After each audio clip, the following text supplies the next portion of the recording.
Hello, our today's topic is natural law. तो natural law basically हम ऐसा समझ सकते हैं कि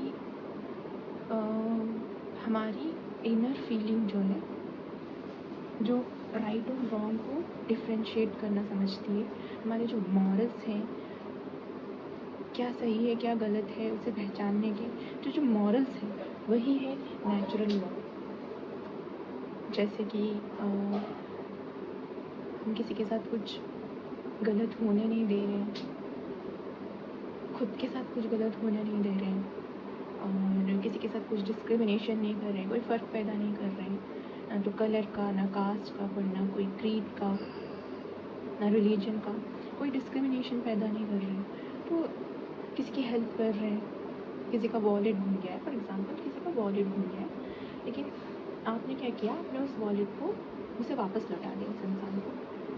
तो आप उसे रख भी सकते थे, लेकिन आपने वो वॉलेट उसे वापस लौटा दिया। तो वो जो आपके मॉरल्स हैं ना, वो आपसे यही कहते हैं कि ये सही है, ये करना चाहिए, और जो गलत है वो नहीं करना चाहिए। तो वही है नेचुरल लॉ। तो basically natural law is our inner voice that tells us what is right and what is wrong. That is inherent in human nature. The morals that are inherent in human nature. That is what natural law is. तो points में अगर हम इसे समझें तो natural law universal and timeless है। इसकी कोई लिमिट्स नहीं है, इसका कोई टाइम लिमिट नहीं है, ये यूनिवर्सल है।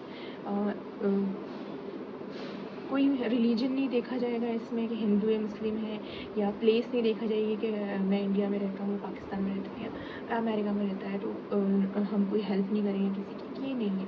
तो जो मॉरल्स होते हैं वही मेन चीज़ है, यहाँ पर कोई लिमिट्स नहीं है किसी भी चीज़ की। फिर आता है मॉरल फाउंडेशन। वही मॉरल्स जो होते हैं, किसी की हेल्प कर दी है हमने, और चलो मान लेते हैं एक एग्ज़ाम्पल से हम एक एग्ज़ाम्पल लेते हैं हम कि अगर दुनिया में कोई लॉ नहीं होता, कोई गवर्नमेंट नहीं होती, कोई पनिशमेंट नहीं होती, कुछ नहीं होता, तो तब भी क्या किसी का मर्डर करना या चोरी करना या कोई भी क्राइम करना क्या सही होता? वो नहीं होता, क्योंकि हमारी जो इनर वॉइस है, हमारे जो मॉरल्स हैं, वो हमें यही कहते हैं कि ये गलत है, वो गलत काम नहीं करना। तो वही है, वही मॉरल, यही moral foundation. And next is discovered not made.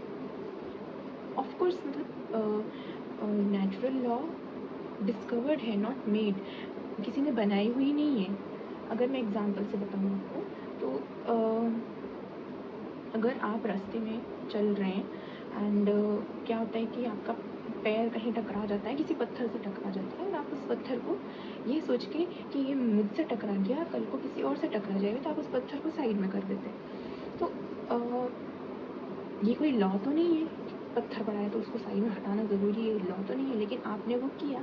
तो वो कोई मेड नहीं है, डिस्कवर्ड है, इंसान के अंदर ही है कि ये चीज़ है, ये मुझे करना चाहिए, यही सही है, अगर ये मैं करूँगा तो मुझे नुकसान हो, किसी और को नहीं हो, ये सोच के। तो इंसानियत जब हम दिखाते हैं वही है, तो डिस्कवर्ड नॉट मेड।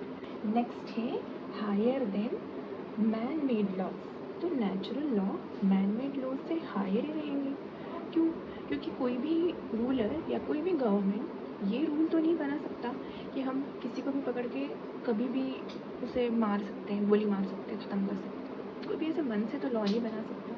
जो लॉ है, जो नेचुरल लॉ जो कहता है कि नहीं, everyone has the right to life, तो नेचुरल लॉ किसी भी मैन मेड लॉ से हायर होता है। क्योंकि कोई भी पर्सन अगर ये रूल बना देगा तो वो अनजस्ट हो जाएगा ना, कि किसी को कभी भी मार दिया जाए, तो वो अनजस्ट हो जाएगा। तो natural law is higher than man made laws. अब अगर हम इसे इंडियन पर्सपेक्टिव से समझें तो इंडियन कॉन्स्टिट्यूशन में राइट टू लाइफ है, वो भी एक नेचुरल लॉ का ही एग्जांपल है। एंड राइट टू इक्वालिटी में जो भी पॉइंट्स आ जाते हैं, जैसे कि नो डिस्क्रिमिनेशन, आर्टिकल 15 जो है, discrimination in caste, religion, creed, gender etcetera, ये भी नेचुरल लॉ का ही एक एग्जांपल है। अबॉलिशन ऑफ अनटचेबिलिटी, ये भी एक नेचुरल लॉ का ही एग्जांपल है। और हिस्ट्री में जो प्रैक्टिसेस, बहुत सारी प्रैक्टिसेस ऐसी हुआ करती थी जो अनजस्ट थी, जो किसी के लिए लाइफ थ्रेटनिंग थी, उसे भी जो ख़त्म किया गया, उसके लिए भी लड़ाई की गई, वो भी नेचुरल लॉ पर ही बेस्ड थी। जैसे हम एग्जांपल ले लें कि चाइल्ड मैरिज जो थी वो भी अनजस्ट थी, वो भी, उसके लिए जो लड़ाई की गई वो भी नेचुरल लॉ पर ही बेस्ड थी। चाइल्ड लेबर आ जाता है, फिर सती प्रैक्टिस आ जाती है, देवदासी प्रैक्टिस आ जाती है। तो ये बहुत सारे एग्जांपल्स हमारे इंडियन पर्सपेक्टिव से हम देख सकते हैं नेचुरल लॉ से रिलेटेड। कॉन्स्टिट्यूशनल राइट्स हैं, जुडिशल एक्टिविज़म है, सोशल रिफॉर्म, जुडिशल एक्टिविज़म में आ जाता है पब्लिक इंटरेस्ट लिटिगेशन, PIL। तो ये सारे जो भी लॉज है ना, ये हमारे इंडिया के नेचुरल लॉ को बनाए रखने पर काम कर रहे हैं।